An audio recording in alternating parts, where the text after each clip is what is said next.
નમસ્કાર આકાશવાણી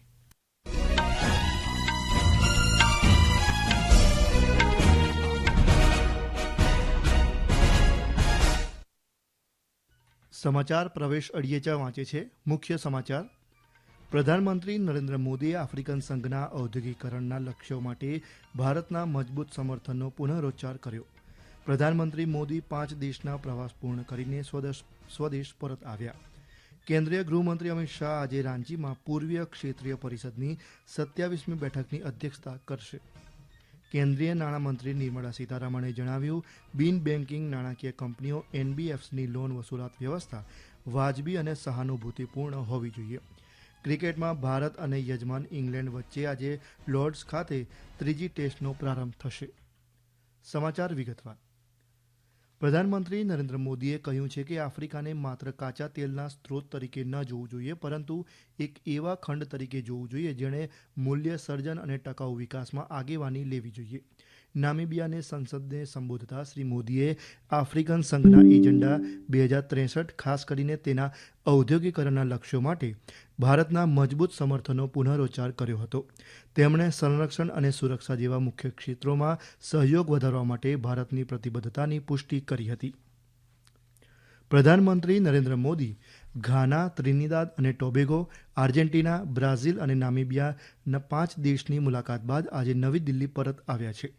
પ્રધાનમંત્રીએ તેમની મુલાકાત દરમિયાન ભારત સાથેના સંબંધોને વધુ મજબૂત કરવા અંગે ચર્ચા કરવા આ દેશોના વડાઓ સાથે વાતચીત કરી હતી.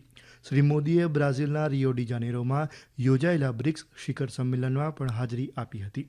આ મુલાકાતોનો ઉદ્દેશ વૈશ્વિક દક્ષિણમાં ભારતના સંબંધોને મજબૂત બનાવવાનો, એટલાન્ટિકની બંને બાજુ ભાગીદારીને મજબૂત કરવાનો અને બ્રિક્સ, આફ્રિકન સંઘ, ઇકોવાસ અને કેરિકોમ જેવા બહુપક્ષીય મંચોમાં જોડાણને વધુ ગાઢ બનાવવાનો હતો. કેન્દ્રીય ગૃહમંત્રી અમિત શાહ આજે રાંચીમાં પૂર્વીય ક્ષેત્રીય પરિષદની 27મી બેઠકની અધ્યક્ષતા કરશે. આ બેઠકમાં 4 પૂર્વીય રાજ્યો ઝારખંડ, બિહાર, ઓડિશા અને પશ્ચિમ બંગાળના 70 પ્રતિનિધિઓ ભાગ લેશે. એજન્ડામાં બિહાર, ઓડિશા અને પશ્ચિમ બંગાળ વચ્ચે બાકી રહેલા આંતરરાજ્ય મુદ્દાઓ પર ચર્ચા અને અગાઉની પરિષદની બેઠકોમાં લેવાયેલા નિર્ણયોની પ્રગતિની સમીક્ષા સામેલ છે. રાજ્ય સરકાર દ્વારા 20થી વધુ એજન્ડા તૈયાર કરાયા છે, જેમાં કેન્દ્ર સરકાર પાસેથી 1,36,000 કરોડ રૂપિયાની બાકીની રકમની માંગ સામેલ છે. આ બેઠકમાં બિહાર સાથે અસ્કયામતો અને જવાબદારીઓની વહેંચણી અને પશ્ચિમ બંગાળ સાથે પાણીની વહેંચણીના મુદ્દાઓ પર પણ ચર્ચા થવાની શક્યતા છે. પ્રસ્તુત છે અમારા સંવાદદાતાનો અહેવાલ.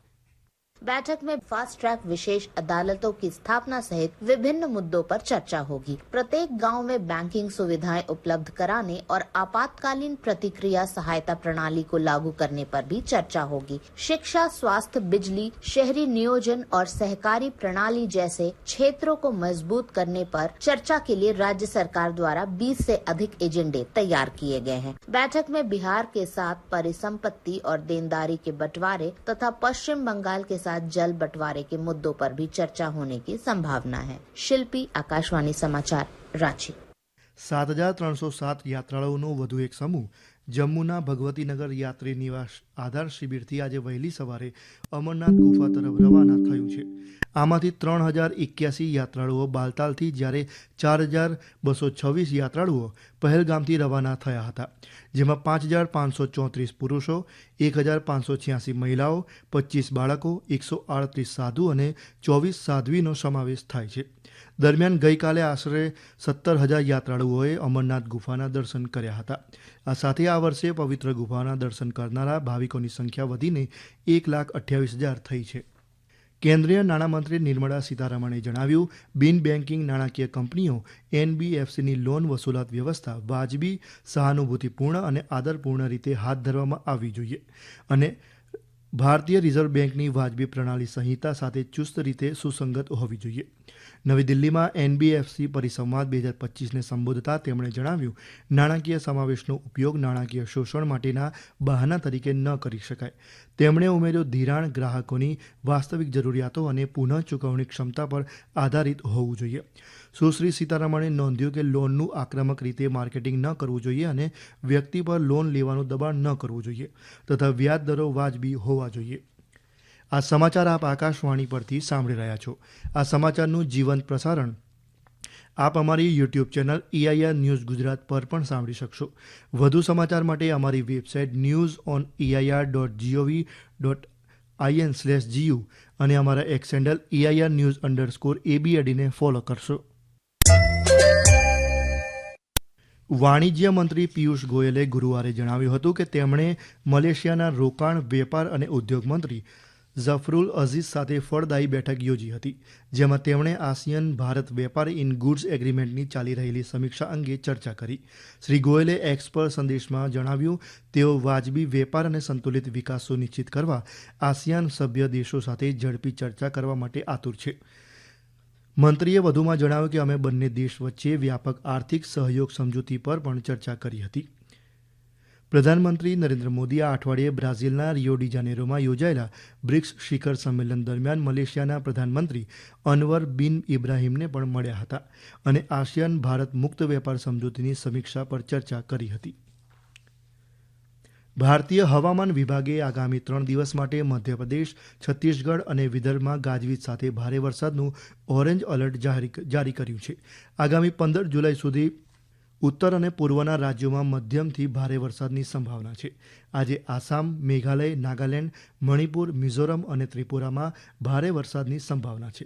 દરમિયાન ગઈકાલે સાંજે દિલ્હીમાં વરસાદને પગલે લોકોએ ગરમીમાંથી રાહત અનુભવી હતી. ક્રિકેટમાં ભારત અને યજમાન ઇંગ્લેન્ડ આજે લોર્ડ્સ ખાતે 5 મેચની એન્ડરસન તેંડુલકર ટ્રોફી શ્રેણીની ત્રીજી ટેસ્ટમાં ટકરાશે. બર્મિંઘમ ખાતેની બીજી ટેસ્ટમાં ભારતની 336 રનની શાનદાર જીત બાદ શ્રેણી હાલમાં 1-1થી બરાબરી પર છે. ભારતની જીતમાં આકાશદીપની 10 વિકેટ અને શુભમન ગિલની 430 રનની નોંધપાત્ર ઇનિંગનું મોટું યોગદાન હતું. ગિલે ટેસ્ટ ક્રિકેટના ઇતિહાસમાં બીજા ક્રમનો સૌથી વધુ વ્યક્તિગત સ્કોર નોંધાવ્યો હતો. લીડ્સમાં રમાયેલી પ્રથમ ટેસ્ટમાં ઇંગ્લેન્ડનો વિજય થયો હતો. વિમ્બલ્ડનમાં લંડનમાં ઓલ ઇંગ્લેન્ડ ક્લબ ખાતે ટોચના ટેનિસ ખેલાડીઓએ અંતિમ 4માં પોતાનું સ્થાન સુનિશ્ચિત કર્યું છે. પુરુષ સિંગલ્સમાં વિશ્વના નંબર 1 ખેલાડી ઇટાલીના જેનિક સિનર સેમીફાઇનલમાં 24 વખતના ગ્રાન્ડ સ્લેમ ચેમ્પિયન નોવાક જોકોવિચ સામે રમશે. વર્તમાન ચેમ્પિયન કાર્લોસ અલ્કરાઝ પણ સેમીફાઇનલમાં ટેલર ફ્રિટ્ઝનો સામનો કરશે. મહિલા સિંગલ્સમાં વિશ્વમાં પ્રથમ ક્રમાંકિત ઈગા સ્વીતેક પહેલીવાર વિમ્બલ્ડન સેમીફાઇનલમાં પહોંચ્યા છે. તેઓ સ્વિટ્ઝરલેન્ડમાં બેલિન્ડા બેનકિકનો સામનો કરશે. અગાઉ આયરના સબાલેન્કા સેમીફાઇનલમાં સ્થાન સુનિશ્ચિત કરી ચૂક્યા છે. ફૂટબોલ ફિફા વર્લ્ડ કપ 2025માં પેરિસ સેન્ટ જર્મને ગઈકાલે ન્યૂજર્સીના મેટલાઇફ સ્ટેડિયમ ખાતે સેમીફાઇનલમાં રિયલ મેડ્રિડને 4-0થી હરાવ્યું હતું. આ જીત સાથે PSG રવિવારે ન્યૂજર્સીના મેટલાઇફ સ્ટેડિયમ ખાતે ટાઇટલ મુકાબલામાં ચેલ્સી સામે ટકરાશે. ચેલ્સી 2022માં ટ્રોફી જીતીને બીજી વખત આ સ્પર્ધા જીતવા માંગે છે.